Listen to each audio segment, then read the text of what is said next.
Hey everyone, it's Janice. Welcome back to my channel. So today I will be sharing some test-taking tips with you guys to help you be more successful and organized when writing your exams. So let's begin. The first tip is to have multiple writing utensils with you. You can't predict when your pens or pencils might break or run out of ink or lead, so it's safer to have a few than just one. I always recommend a multicolored pen as well for highlighting key terms in questions, and I'll show you how I do that in just a bit. When you get the exam, it's really easy to want to just zoom right into it, but I do encourage you to just sit there for about 5 to 10 seconds and take a few deep breaths before starting. This has helped settle my nerves many times and actually made the content and things I memorized come to me more easily. This might sound obvious, but a lot of people forget to write their names or student numbers down because they're too anxious about starting the exam. So just make sure you write it down before beginning so you can get the credit for your exam. Before you begin answering questions, flip through the exam entirely just to get a brief overview of what types of questions there will be. This will give you time to anticipate how to answer questions when you get to them and for the relevant materials you study to come to mind. If there happens to be a more difficult question, I like to start thinking of the answer while I'm doing the other questions. If your teacher allows you, write down any formulas or values that you might need to refer to on some blank area of your exam paper. As a nursing student, I like to do this for electrolyte lab values, acid-base values, and also formulas for drug dosage calculations. Do check with your instructor though, because this might be considered as unfair or as cheating for some.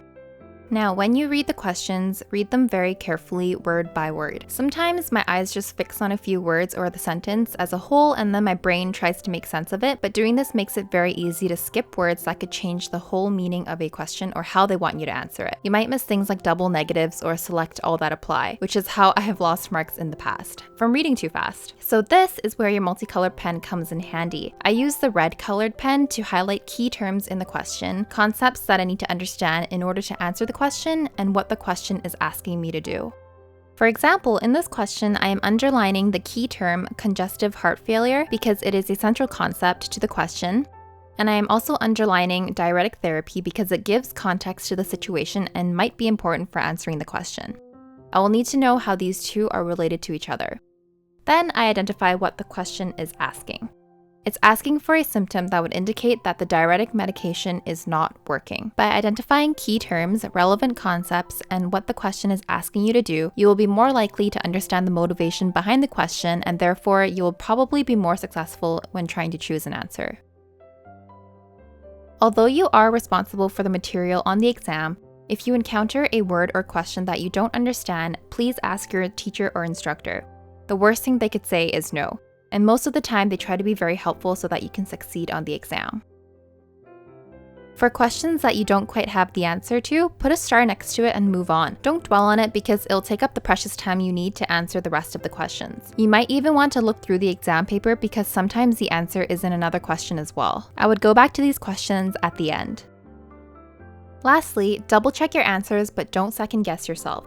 Sometimes questions are really just as simple as they sound. And there have been many instances where I changed my answer while double checking because I started getting paranoid and second guessed myself. But I've learned now to go with your gut, and it's usually the right answer. I don't think there is really any need to do a triple check or a quadruple check because the more you check, the more you're going to overthink and then start thinking that your answers are wrong. So that's it for exam tips in this video. If you guys enjoyed it, please give it a thumbs up, leave a comment, and subscribe to my channel for more videos on how to be successful in school. Thanks for watching!